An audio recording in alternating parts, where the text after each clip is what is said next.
Where'd you get the t-shirt? Oh my God, you too. I got it at Charleston City Market. I'm Sue. And I'm Steve, and we're aging joyfully. We took a brief vacation to Charleston, South Carolina. Wow, as you can see, Charleston, South Carolina. Now, this symbol on the t-shirt is the palmetto tree. It's the state tree. Don't get confused with a palm tree. Palm tree is much taller and broader, whereas the palmetto tree is shorter. And this is a crescent, not necessarily a moon, but it was the crescent shape of the hats that soldiers wore before the Revolutionary War. So Colonel Moultrie wanted to have this as a symbol to tell his troops that the British were coming. And of course, the SC for South Carolina. So we went and saw a plantation. I always wanted to see it more for the house, just the style and the furnishings of the house. Although it was burnt down, I think two times. It was built 3 times, so it was totally different. And the pillars, they said, interestingly enough, were added later to make it look like a southern plantation. They were never there in the original house. Yeah, that was kind of crazy. It was burnt down in fire in... Well, originally it was built in the 1600s. So I'm not sure when the first fire, I think it was pretty early on. The second fire was, of course, with the Civil War. Sherman came through and wanted to burn from Atlanta to the sea, burning everything in his path because he didn't want a chance that maybe if he didn't, that they could come back and actually win the Civil War. Yeah, and you know, when you learn about the Civil War, rightfully so, that they were burning everything as they went towards the ocean. But it definitely was built back. So it was built back a second time, and a third. And a third time. And when it was built back, there was a Reverend Dreyton, who occupied the house with his family, and he had slaves to harvest the rice that he grew on his property. So rice was an idea that they had to grow something different than what the normal crops would be in the South. And they had all of this swampy land. And so growing rice was real important. And it was called Carolina Gold rice. And it was gold because it brought in a lot of gold and made them very wealthy. So that Reverend Dreyton, he owned 2,000 acres, but once the Civil War ended, he was broke.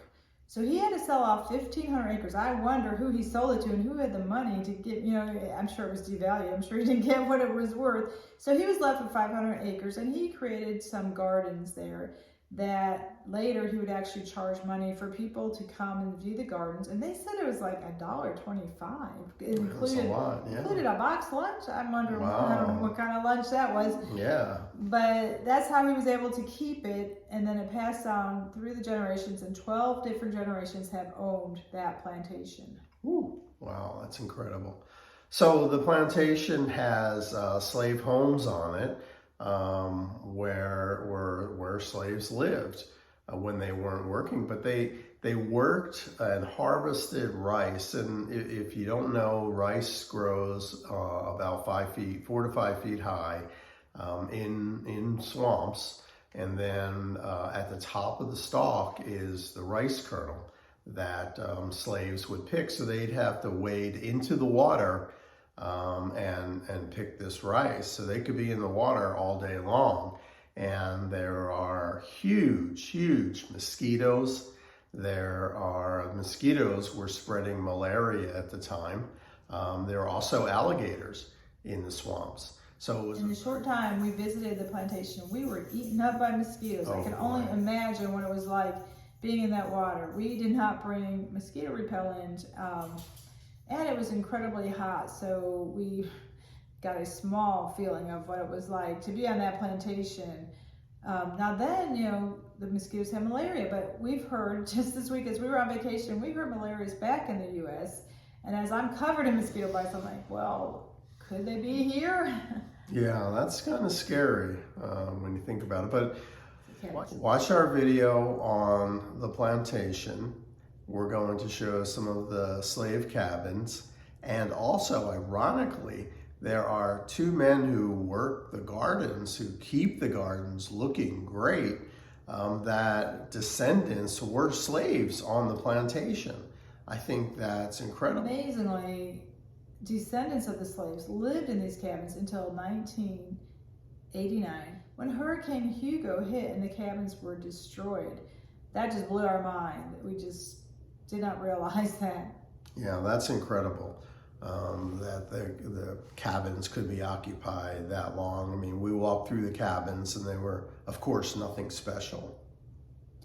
So they had a beautiful bridge there, and all the palmetto trees and all the different types of trees. It was just very scenic, very hot.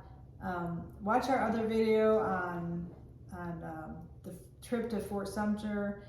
And if you're thinking about going this time of year, remember, bring that mosquito repellent, a hat, sunglasses, and more water than you ever think you will drink. And don't forget about the 100 SPF sunscreen. Watch the rest of this video where we show our tour of Magnolia Plantation.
Take it easy.